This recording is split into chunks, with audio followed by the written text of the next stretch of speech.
actividades de investigación dentro de la educación básica regular, porque ya recuerden que la declaración de Ichimo habla sobre el cuarto objetivo de desarrollo sostenible centrado básicamente en la educación básica de calidad, ¿no? Ahora, en el contexto nacional, nosotros tenemos algunos referentes ahí que hacen mención a la educación, a la investigación, como por ejemplo el tema del Proyecto Educativo Nacional al 2036, que busca la promoción de la investigación. Todo este contexto, incluso cuando hablamos del Currículo Nacional de Educación Básica, y ahí es donde quiero enfatizar, de las 28 competencias que tiene el Currículo Nacional de Educación Básica, por lo menos entre 12 a 13 competencias exigen que el docente tenga una estructuración de investigación, o sea, no una investigación como proceso de acopio de información, como los trabajos de investigación tradicionales que hacíamos nosotros, ¿no? Sino que las competencias están específicamente centradas en procesos de investigación, ¿no? Por comentar, por ejemplo, la competencia de Indaga, de Ciencia y Tecnología, que sigue todo el proceso lógico de la investigación cuantitativa, ¿no? O la competencia, por ejemplo, Diseña, también de Ciencia y Tecnología, que sigue todo el proceso lógico de una investigación tecnológica. O la competencia Explica, también de Ciencia y Tecnología, que sigue todo el proceso de una investigación teórica, ¿no?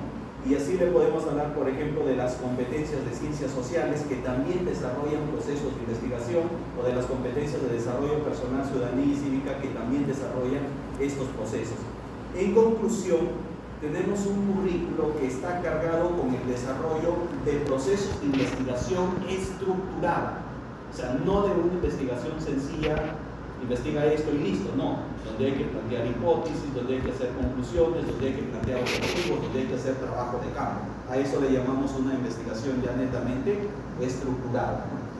Sin embargo, cuando nosotros vemos los resultados de la evaluación de desempeño docente que se tiene hasta el momento, los docentes, por ejemplo, casi en su tercera parte aparece que no promueven estas habilidades de pensamiento crítico, pensamiento reflexivo y pensamiento creativo en sus estudiantes, y esto es clave para el proceso de investigación. Dentro del aspecto institucional, tenemos que esta red de colegios muestra dentro de su modelo educativo el aprendizaje por indagación. Hay ciertas habilidades de investigación o actividades de investigación que las desarrolla de manera normal.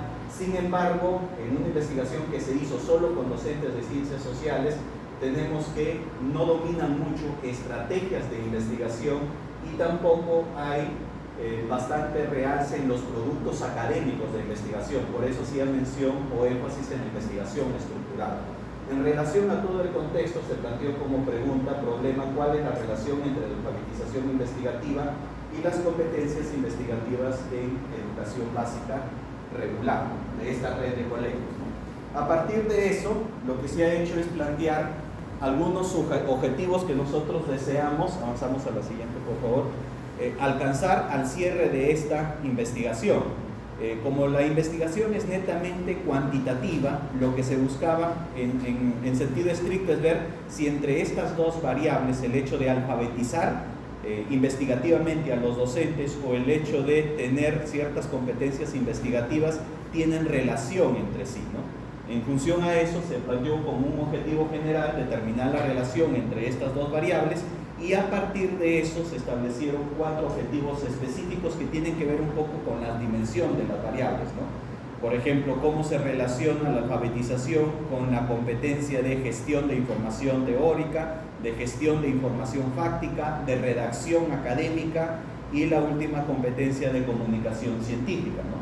Estos objetivos dieron base a lo que se denomina como los supuestos o las hipótesis, y lo que al final se buscaba mostrar, reitero, es la correlación o la relación entre la variable y entre la variable de alfabetización investigativa y todas las dimensiones de la variable competencia, las 4 competencias que se han construido a partir de estudios anteriores, ¿no? Que son 4 tipos de competencia que se promueven en docentes de educación básica regular. Repito, gestión de información teórica, gestión de información fáctica, redacción académica y la comunicación científica. Avanzamos. Algunos elementos de reflexión que podemos mencionar respecto a a la investigación, dentro de las teorías en las cuales se encuadra lo que es la cultura investigativa o el espíritu investigador dentro de la educación básica regular, podríamos mencionar la teoría de la práctica reflexiva de Shaw y también la teoría de la variación y enfoque de investigación-acción de Lyon. Son las teorías un poco que ayudan a encuadrar esta investigación que definimos como alfabetización investigativa según Sánchez y colaboradores. Nos habla que tiene como objeto de estudio el abordaje de la investigación desde diferentes enfoques. Me concentro ahí en estos detalles, ¿no? Investigación, acción en el aula, o sea, el hecho de que el docente haga su propia investigación, intervenga sobre la investigación realizada. El análisis crítico de la literatura es una forma de hacer investigación, es una investigación netamente teórica, lo que en las universidades se conoce como las revisiones sistemáticas o revisiones de literatura. Estrategias de discurso también es una forma de hacer investigación netamente teórica, y la argumentación y corrección-evaluación entre pares, ¿no? Algunas dimensiones que se han planteado dentro de la investigación, dentro de la alfabetización investigativa, tenemos por un lado lo que es el tema de la metodología científica, ¿no? Va a depender mucho de cómo esté acostumbrado a investigar, ¿no? Pero por lo general lo que se acostumbra es desde la realidad hacia la teorización, ¿no? Por eso es que aparece como primera dimensión la teoría o la metodología científica. Algunos procesos que se ven ahí es el proceso lógico de la investigación, como les comentaba. Algunas competencias del currículo nacional las tienen bien declaradas, sobre todo en ciencia y tecnología. El conocimiento empírico y el trabajo de campo, que es lo que es crucial para estos procesos de investigación. Dentro de la dimensión teoría científica se habla mucho de la terminología y las categorías científicas que deben dominar los estudiantes, los docentes en primer lugar, para poder transferir eso a los estudiantes, ¿no? Por ejemplo, se habla mucho, ya desde quinto de primaria, se habla mucho de la variable independiente, de la variable dependiente. Son cuestiones que para los niños hay que irles explicando, pero si eso no lo domina el docente como parte de su alfabetización, va a ser un poco más complicado poder trabajar. Y dentro de la ética científica, lo que en superior se llaman las conductas responsables de investigación, que son promovidas bastante por CONCITET. Tenemos, por ejemplo, las conductas cuestionables y las conductas inaceptables que se tienen que trabajar dentro de este proceso de alfabetización. En cuanto a la siguiente variable, tenemos, avanzamos por favor, de competencias investigativas, como teorías que pueden sustentar el contexto de la investigación. Dentro de competencias está la teoría del aprendizaje experiencial de Cole.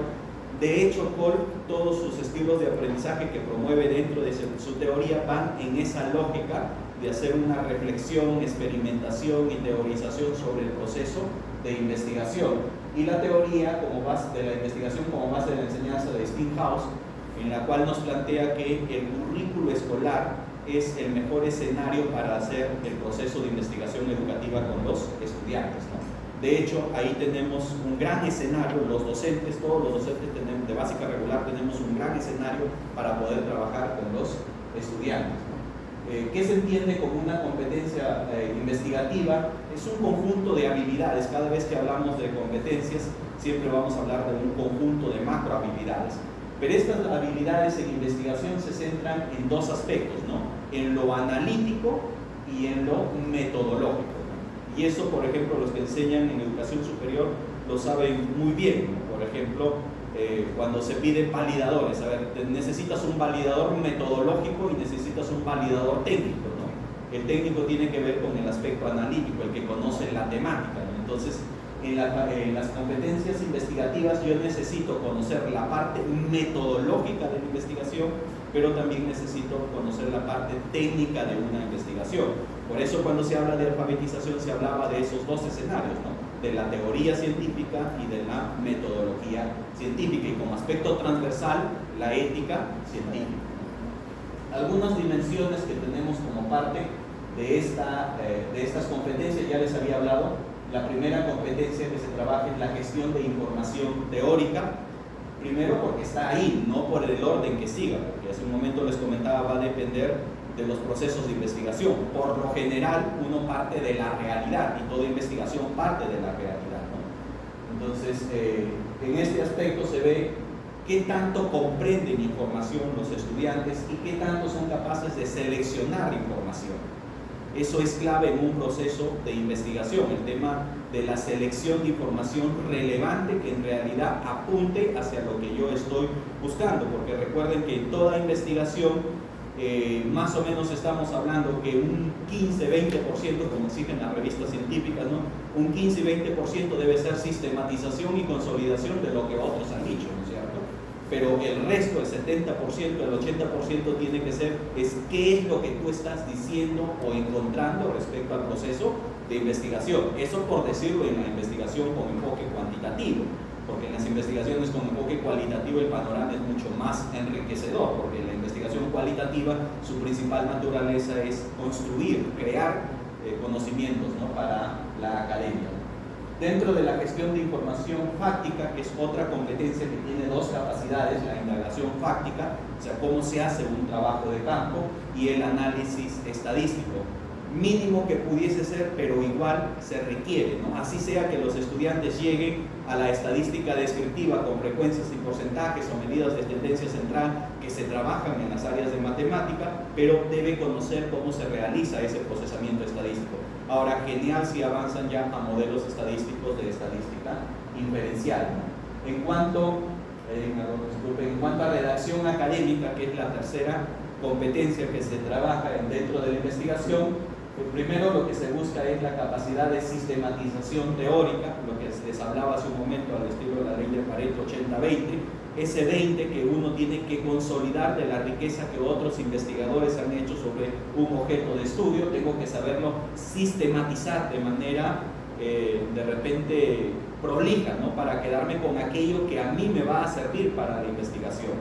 Por eso es que ahora con el tema del Turnitin, recuerden que nosotros sufrimos bastante a veces cuando hacemos una tesis y el Turnitin, ¿por qué? Porque estaban muy acostumbrados a copiar y a pegar, a no parafrasear, a no sintetizar la información, a no cumplir con ese 20% que les estaba comentando, ¿no? Entonces debemos sistematizar la parte teórica, debemos hacer la redacción crítico-propositiva, porque hay escenarios en una investigación donde uno argumenta, hay otros escenarios donde uno tiene que exponer, y en ambos casos utiliza lo que se llaman las piezas académicas para poder hacer este proceso de argumentación y la generación de conocimientos, ya que es parte de la propia creación en virtud de los resultados que uno tiene de la investigación.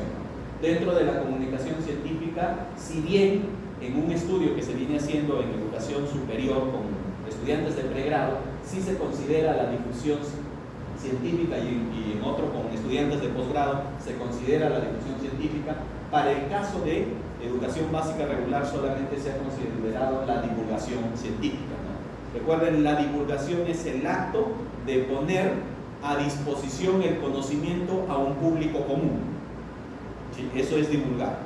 Y difundir es el acto de poner a disposición el conocimiento a un público especializado, ¿no?, a un público de investigadores que comparten las mismas líneas de investigación. Y eso no se puede lograr en educación básica, eso sí se puede lograr en posgrado o sí se puede lograr en pregrado.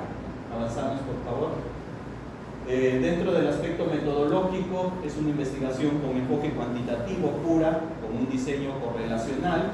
Se trabajó con 180 docentes que fueron la población. Al final dieron respuesta a 132 docentes, pero producto de la depuración que quienes habían contestado el consentimiento informado, se trabajó netamente con 106 docentes. Es una muestra no probabilística de tipo intencionado. Se trabajó con dos instrumentos para copiar la información, que es un cuestionario de alfabetización investigativa que tuvo un coeficiente de confiabilidad de 0.92 y el cuestionario de competencias investigativas que tuvo un coeficiente de 0.93. Para el análisis se han utilizado estadísticas descriptivas, frecuencias y porcentajes. Se hizo la prueba de normalidad, que en este caso corresponde a la de Kolmogorov, porque la cantidad es mayor de 50, y también se hizo estadística inferencial con el coeficiente de correlación de Spearman, ¿no? Se utilizaron como herramientas de procesamiento tanto el Excel como el SPSS. Dentro de los resultados, en cuanto a alfabetización investigativa, lo que se encontró fue lo siguiente, ¿no? Como quiera que la red promueve un modelo educativo centrado en la indagación, ya habían ciertos avances sobre el proceso de investigación, ¿no? Dentro de eso tenemos que en básico, como principiante, podríamos decir que estaba el 7.5, luego tenemos que en básico o en proceso pudiésemos decir que estaba el 48.1% de docentes, un gran porcentaje estaba en proceso todavía. En básico el 39.6 en excelente, implicaría un logrado ya en este tipo de alfabetización, estaba el 48.1 y de manera destacada solo se ubicaron el 4.7% de docentes. No me había equivocado, dentro de principiantes estaba el 7.5. Entonces, eso es lo que se encontró en cuanto a la primera variable, ¿no? ¿Cómo estaban alfabetizados? Recuerden, aquí vienen preguntas de metodología científica, de teoría científica y de ética científica que se le hicieron a los docentes de la población de estudio. Avanzamos. En cuanto a las competencias investigativas, sí está en detalle ahí, porque se supone que es la variable que se ha cruzado, entonces están en detalle ahí lo que se buscaba con la investigación, ¿no? Primero, en cuanto a la gestión de información teórica, tenemos resultados ahí. La mayor cantidad de docentes tienen un excelente y básico dominio de esa competencia, o sea, según las habilidades que se trabajan ahí, porque ahí se trabajan como habilidades como parafrasea, como analiza, como sintetiza, como infiere, son algunas de las habilidades que se han trabajado ahí para hacer las preguntas respectivas. Entonces tenemos esos resultados. Luego, en la gestión de información fáctica, tenemos que lo que están en excelente es el 56.6, pero sí tenemos también una fuerte cantidad que es el 37.7 que están en el nivel básico o en proceso, como se pudiese decir, ¿no? Recuerden ahí que tenemos, ya gracias, y también tenemos la parte de la redacción académica con los resultados, la comunicación científica y el conjunto, ¿no? Avanzamos, por favor. Luego, en cuanto a las pruebas de hipótesis, se encontró lo siguiente, ¿no? Hay tres subdimensiones donde se logra probar la hipótesis, donde está la significancia bilateral de 00, 002, 002 y 00. Hay correlación entre la alfabetización y la gestión de información fáctica, la gestión de la redacción académica y la comunicación científica, pero no se ha encontrado relación significativa con la información teórica. Avanzamos para cerrar.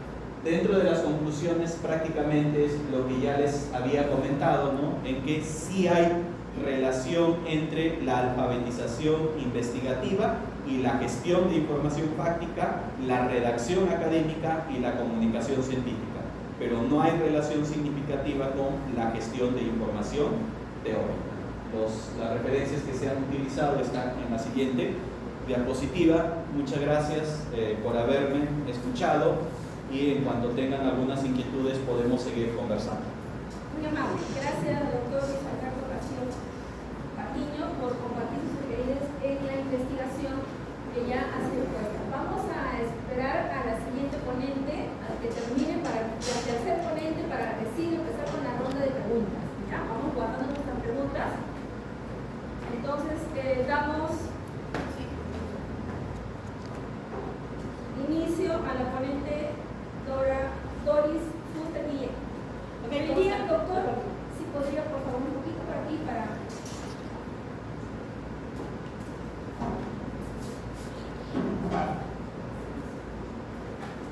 Ok, muchas gracias. Tengo la esperanza de que hoy debo contagiarles de cómo aplicar el método fenomenológico hermenéutico a la educación. Okay, tengo esa esperanza y al final de terminar estos 20 minutos que voy a correr, espero me digan que haya cumplido el objetivo. De lo contrario me dicen, profesora, ha faltado un poquito, para la otra me preparo mejor. ¿De acuerdo? Vamos adelante. Entonces, por favor, avanzamos.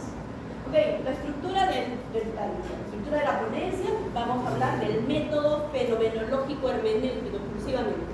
Es una metodología que pretende identificar significados de experiencias vividas. ¿Quién no ha vivido una experiencia?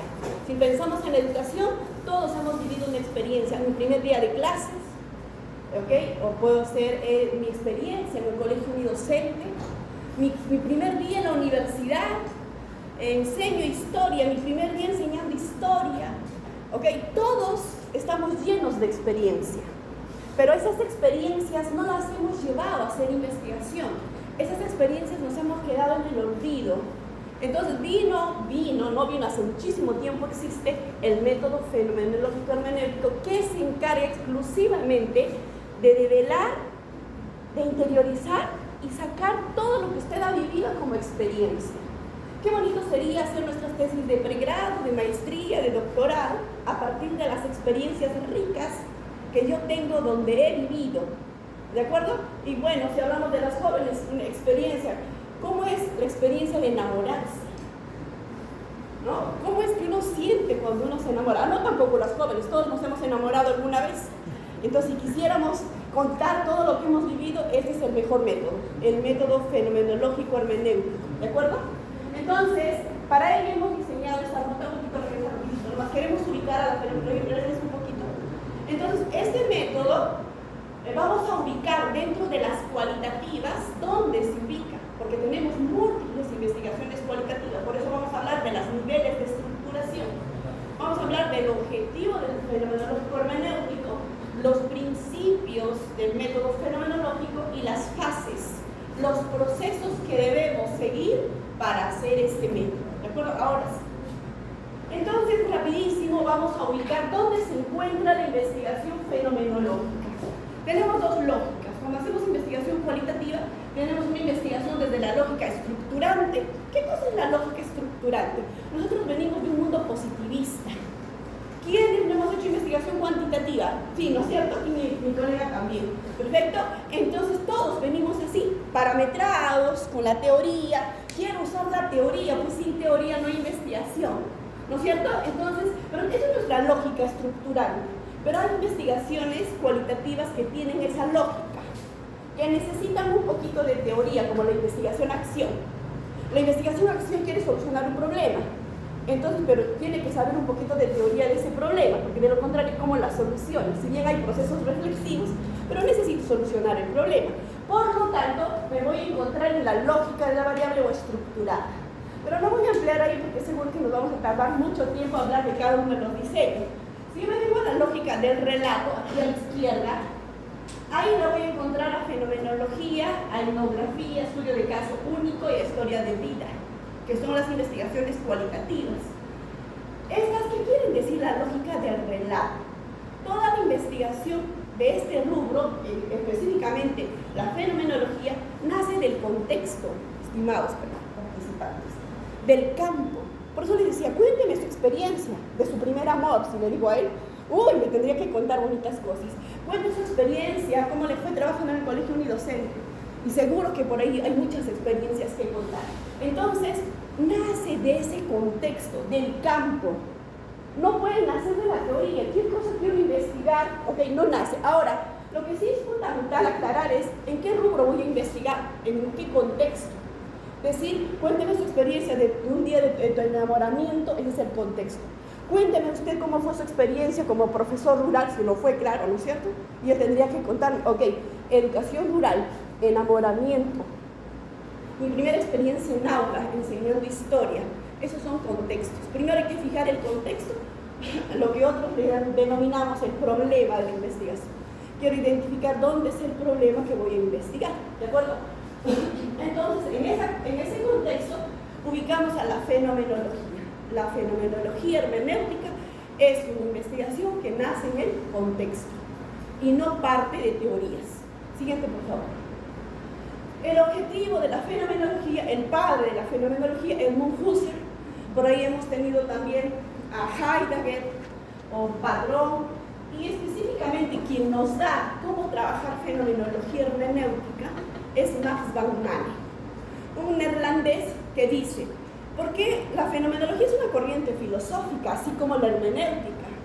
Son corrientes filosóficas, pero cuando empezamos a leer estos libros, nos encontramos con unos enriedos teóricos. ¿Y por qué dice? Y si leo fenomenología, que la experiencia vivida del significado, que es pático, ecléctico, y ya, entonces no entiendo. Entonces Max van Manen dice, ¿por qué escribimos tan difícil el cómo aplicar un método en la educación? Entonces nos plantea la fenomenología aplicada, fenomenología hermenéutica aplicada. Pero el propósito fundamental aquí, para hacer un resumen de esta diapositiva, es eso, es descubrir su experiencia a través de escritos.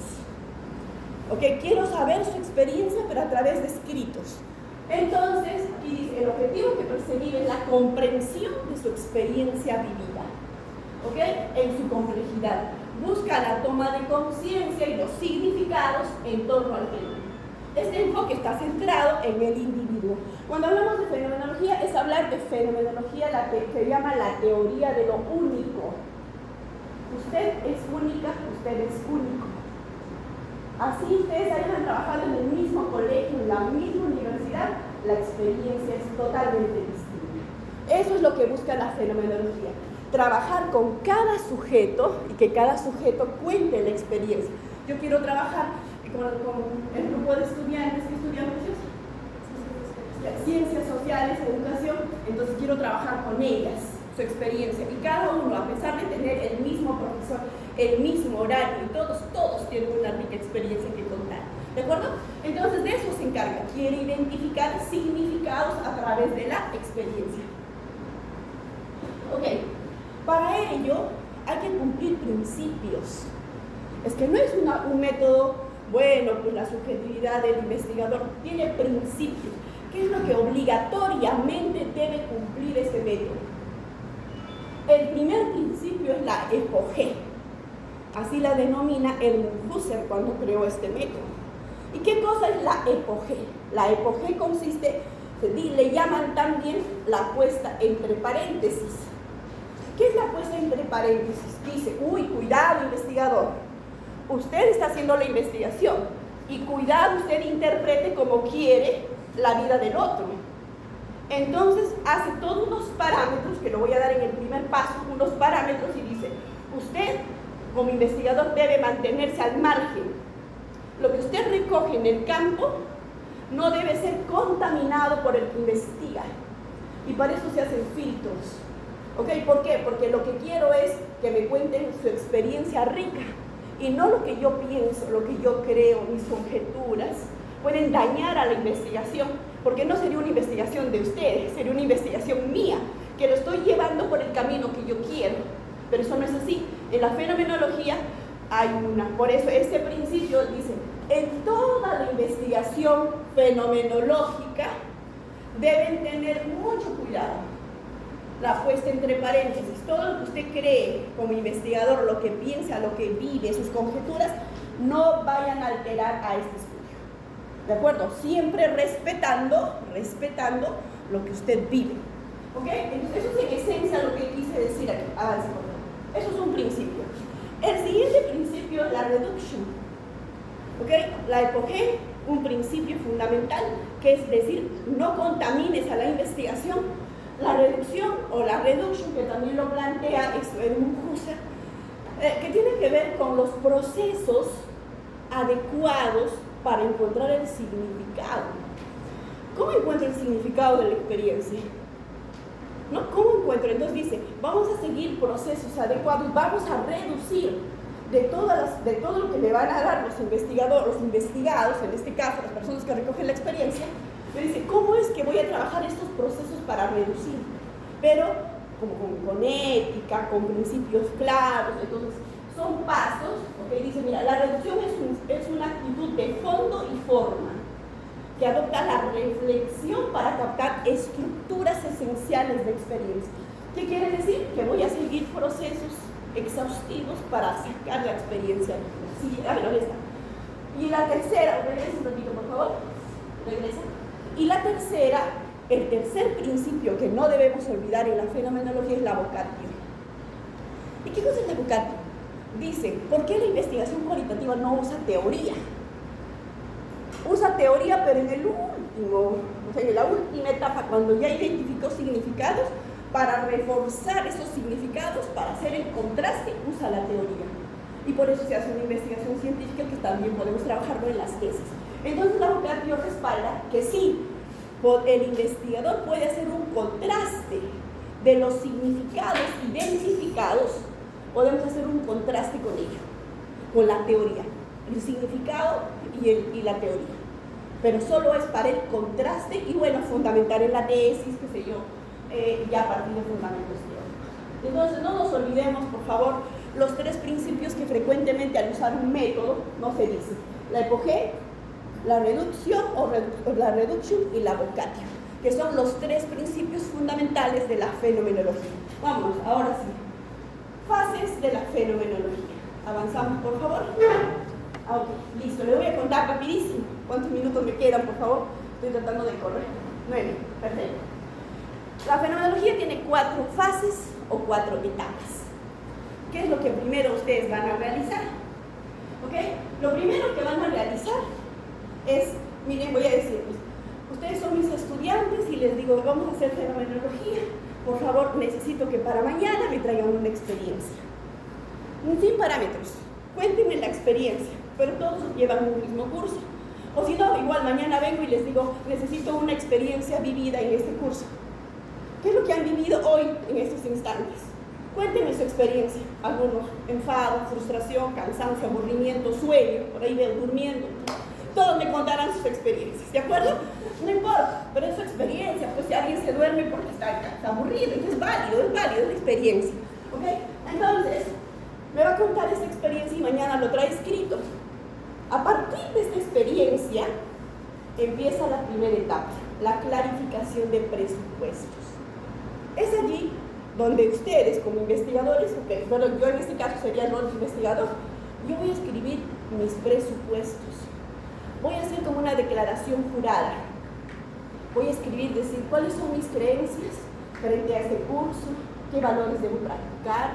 Yo como investigadora, antes, yo tengo que escribir. Que tengo que decir qué conjeturas tengo, cuáles son mis creencias, cuáles son mis valores, cuáles son mis principios, cuáles son mis creencias como investigador.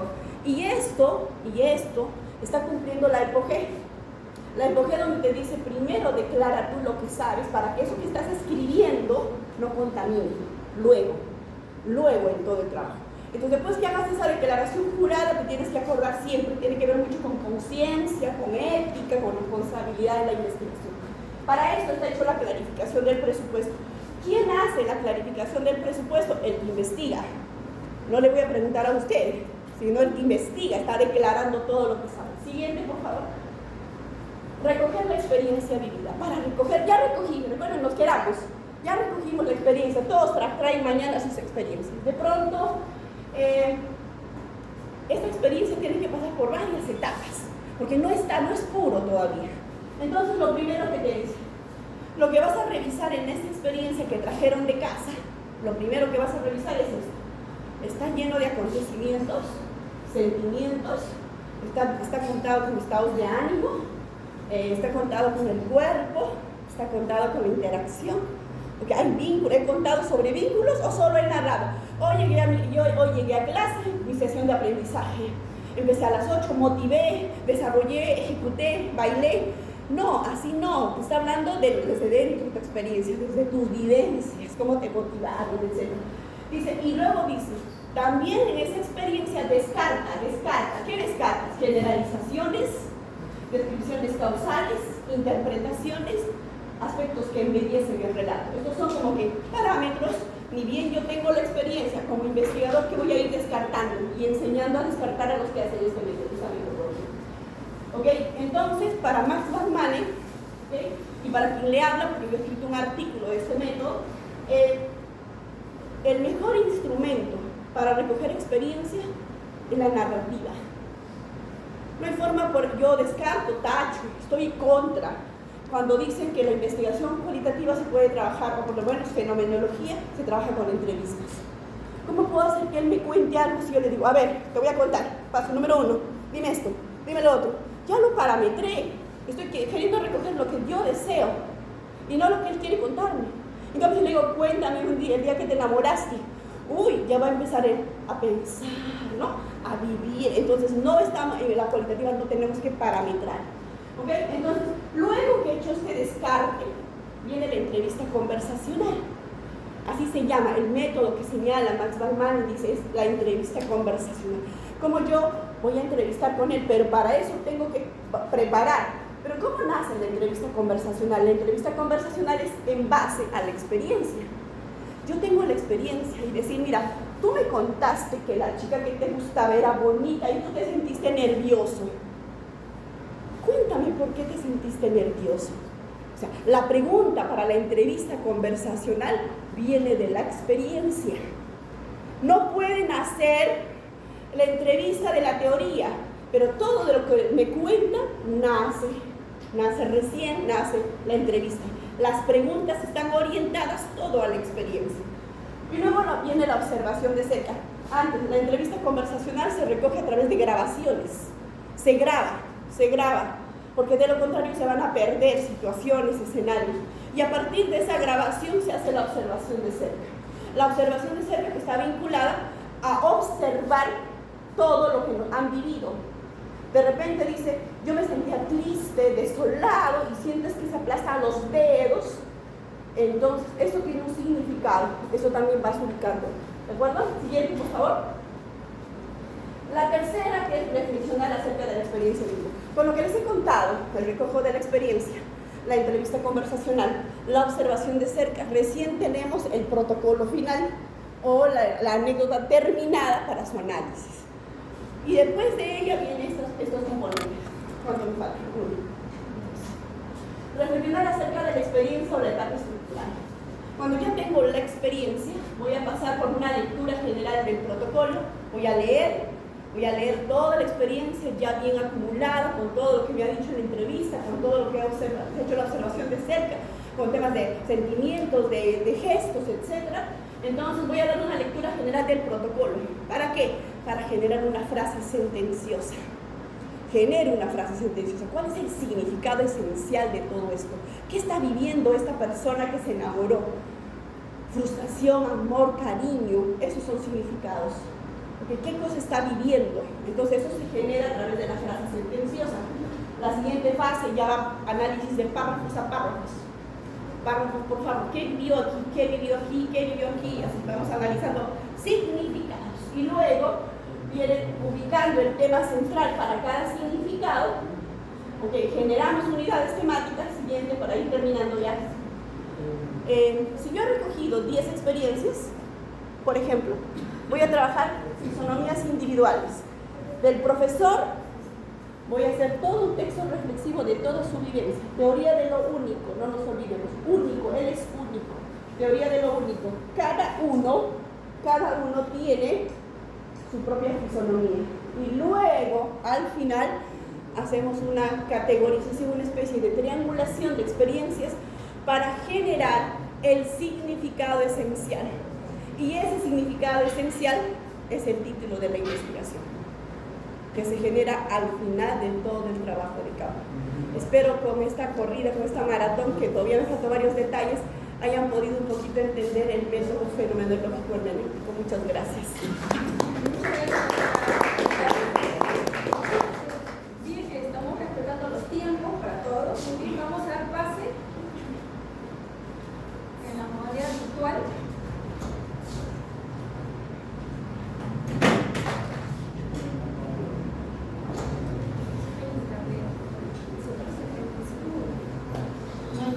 Seguimos, nomás entonces.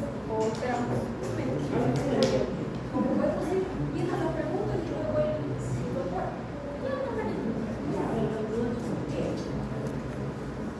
¿Alguno de los miembros aquí presentes tiene alguna pregunta para el doctor Luis Alberto Castilla, quien ha realizado la temática de investigación, realizado alfabetización investigativa y competencias investigativas en docentes en la red de colegios de Perú? Para el doctor, ¿alguna pregunta?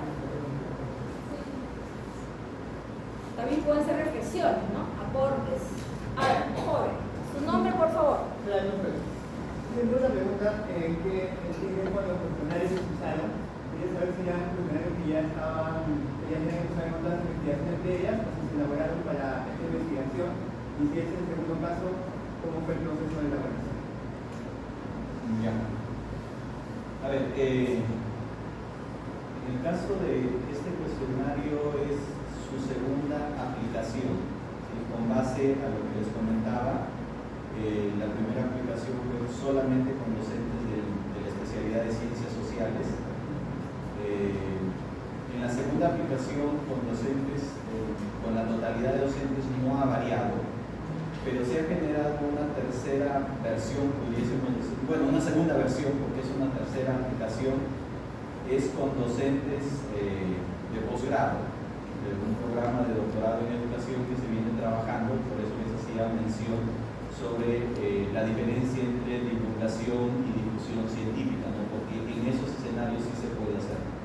Ahora, el proceso de elaboración es el que se rige siempre para instrumentos de investigación cuantitativa, ¿no? Donde la mayor fiabilidad de pronto está en estos criterios de validez y confiabilidad. La validez se trabajó con juicio de expertos. Se aplicaron dos métodos para validar, tanto el método Lachey como la V de Aiken, ¿no? Que son dos métodos que te dan la validez del instrumento. Y en cuanto a confiabilidad, también se trabajó con dos metodologías. Se trabajó con el alfa de Cronbach. En la nueva versión se ha trabajado con el alfa de Cronbach y también con Burman, ¿no? Que es por mitades y ver si hay correlación entre las dos mitades para ver de pronto qué tan confiable es el instrumento. Una curiosidad, ¿este instrumento está publicado? ¿Se puede consultar? ¿Se puede utilizar para otros estudios? Hay una publicación ahorita en camino para una revista indexada en Cielo. No sabemos todavía cuándo saldrá, pero ya, o sea, ya pasó la primera revisión de la revista, ojalá falta, que se llama el doble ciego PAR, que le denominan, que es el arbitraje internacional. Están, se llama, para proceso de publicación.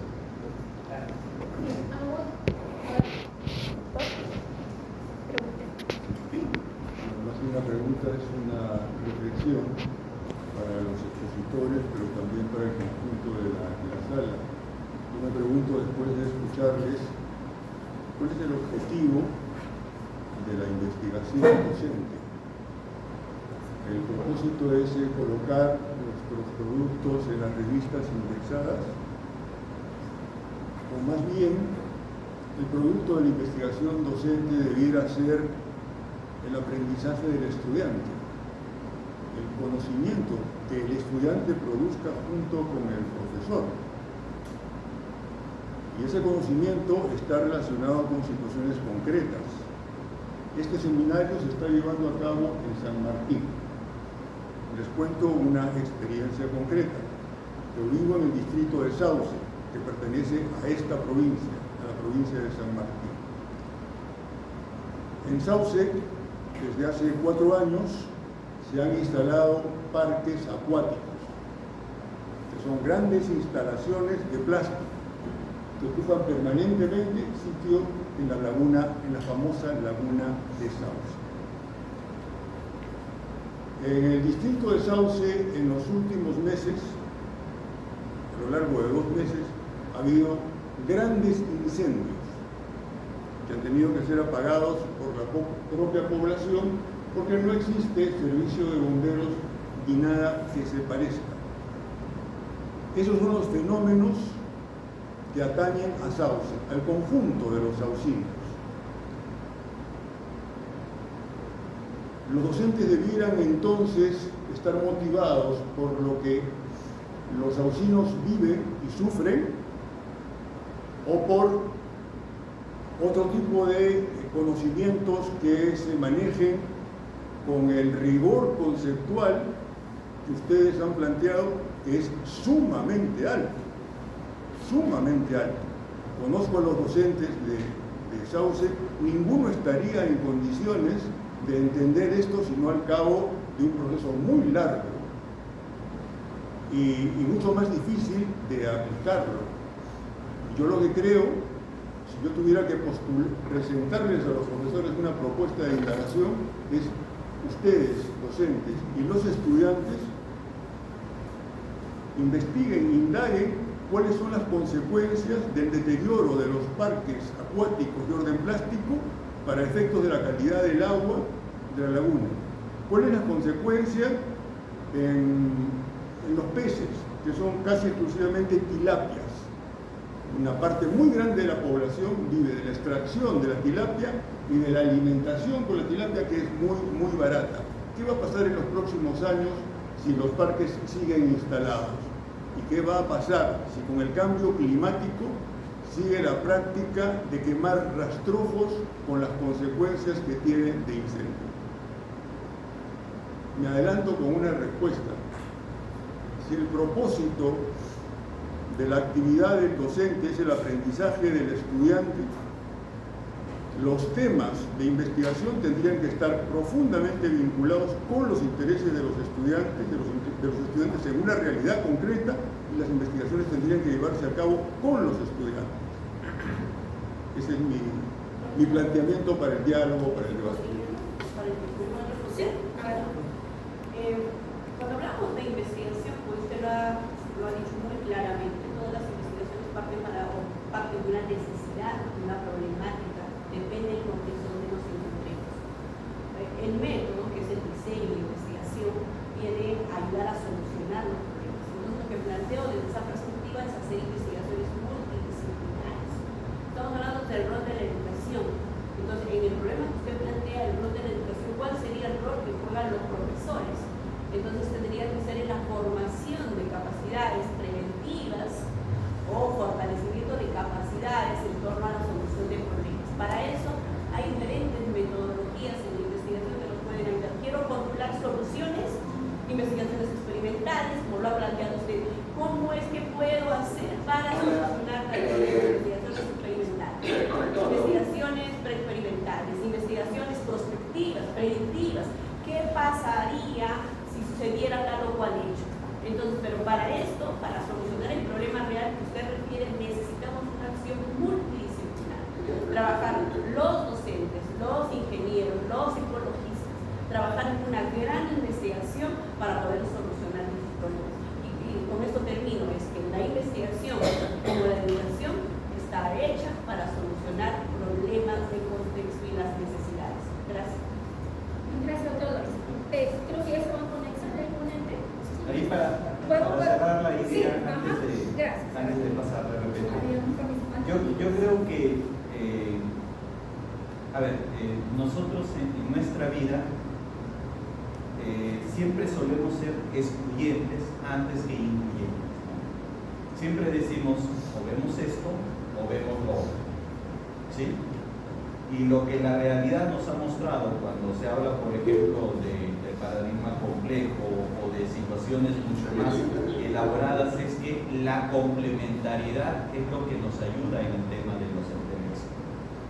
O sea, si yo digo, o es para esto, o es para lo de acá, no, es para ambas cosas. ¿Sí? En la experiencia que presentaba es experiencia del currículo nacional trabajado con profesores de educación básica regular. Por eso enfatizaba, les decía yo, de todas las competencias, y les he dado con nombre propio las competencias. Estas son las competencias que desde el 2017 vienen promoviéndose con el currículo nacional y donde los docentes necesitan más apoyo para poder desarrollarlas. O sea, por eso yo hablo de alfabetización. O sea, los docentes necesitan apoyo. ¿Para qué? Para acercar el sistema o el acto educativo a la realidad misma. Si no, ¿cómo acercamos? La idea es, el primer paso es eso. O sea, hacer una educación no de espaldas a la realidad, sino que esté partiendo de la realidad, y para eso hay metodologías de enseñanza situada en la educación básica. Ahora, si a partir de eso yo puedo darle grandeza a ello y puedo, como se llama, llevarlo a una revista y publicar, claro, o sea, no es excluyente, es incluyente, ¿no? Pero sí coincido en que tenemos un currículo nacional que es altamente exigente, los que se están formando, los que ya se forman en educación básica regular, donde se promueven investigaciones estructuradas, pero el docente necesita mayor acompañamiento para poder desarrollar ese proceso. Gracias, doctor, por sus aportes. Gracias a los profesores también que están aportando. Hoy hemos inscrito al doctor indicando que para terminar con las inquietudes. A ver, son dos preguntas concretas. Según los resultados que se mencionó que 48.1% de los docentes de la red de colegios alcanzaba el nivel excelente, ¿verdad? En la alfabetización.